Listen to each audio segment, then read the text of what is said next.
Let me try to send an SMS to this contact and let us see what happens. Hi.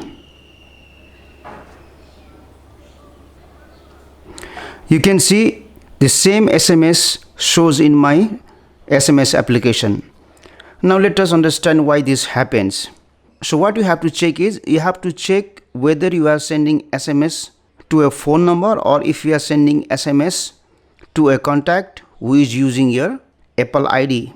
Let me tap on it, and here you can see this person is using the same Apple ID as mine because this person is my family member. So what you can do is, you can remove this Apple ID from here. Let me tap on edit contact info. So I will delete this Apple ID. So I will tap on this minus icon here, delete, and then save. Now if you are not able to remove the Apple ID, then what you do is create a new contact and just enter the phone number only, not the Apple ID.